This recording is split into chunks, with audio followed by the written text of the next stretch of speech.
జై శ్రీకృష్ణం వందే జగద్గురుం. భగవద్గీత మకరందము 16వ అధ్యాయము దైవాసుర సంపద్విభాగ యోగము 22వ శ్లోకము. కామక్రోధాదులను తొలగించుకునివాడు పరమశ్రేయమును పొందునని సెలవిచ్చుచున్నాడు. ఏతైర్విముక్త కౌంతేయ తముద్వారైస్త్రిభిర్నరః ఆచరత్యాత్మనః శ్రేయంతతో యాతి పరాంగతిం. ఓ అర్జున, కామక్రోధ లోభములను అనున్నటువంటి ఈ నరక ద్వారముల నుండి బావుగా విడువడిన మనుజుడు తనకు హితమును గావించుకొనుచున్నాడు. అందువలన సర్వోత్కృష్టమగు మోక్షగతిని పొందుచున్నాడు. కామక్రోధ లోభములను ఈ 3 దుష్టగుణములు ఉన్నంత వరకును ఎవడును వృద్ధిలోనికి రాలేడు, హితమును పొందలేడు, తనకు మేలునర్చుకొనలేడు. అందుచేత మొట్టమొదట వారిని తొలగించుకొని వేయవలను. అప్పుడు మాత్రమే మానవుడు తనకు శ్రేయమును నర్చుకొని సర్వోత్తమగు మోక్ష పదవిని బడయగలడనియు ఈ భగవానుడి చేత బోధించుచున్నాడు.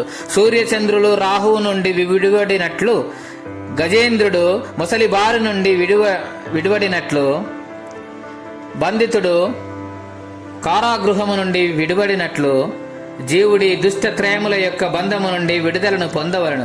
ముక్త అని చెప్పక విముక్త అని చెప్పుట వలన వాని నుండి పూర్తిగా విడుదలను చెందవలనని, వానిని చూడ ఏమాత్రము హృదయ కోశములను ఉండరాదని భావము. మరియు అవి తమో ద్వారములనియు పేర్కొనబడుట వలన ఆ కామక్రోధాదులను అజ్ఞాన రూపములనియు అంధకార బంధురములనియు ప్రకాశ భావ రూపములనియు నరక హేతువులనియు స్పష్టమగుచున్నది. అవి తమోద్వారముల గుటచే అవి గలవాడు చీకటి ఇంటిలో కాపురము పెట్టిన చందమునే ఇండును, అనగా గుణములకే అనుభవించును.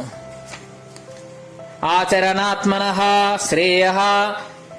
ఆ కామ్యాదులున్నంత వరకును ఎవరును తనకు శ్రేయమును కలుగున చేసుకొనజాలరు, ఆత్మోద్ధరణమును గావించుకొనజాలరు, తానెవరు జగత్తేమి అని విచారింపజాలరు.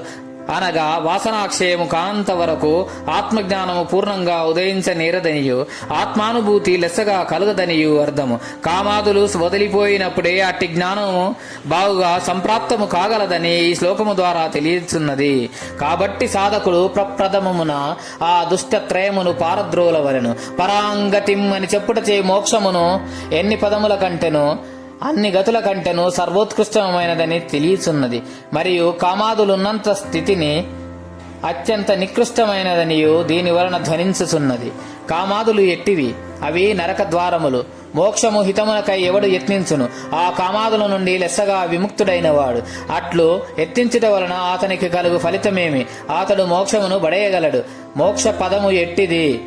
అన్నింటికన్నెంటెను సర్వోత్కృష్టమైనది, సర్వశ్రేష్టమైనది పరాంగతిం. జై శ్రీకృష్ణం వందే జగద్గురుం. భగవద్గీత మకరందము. గీతాచార్యులు.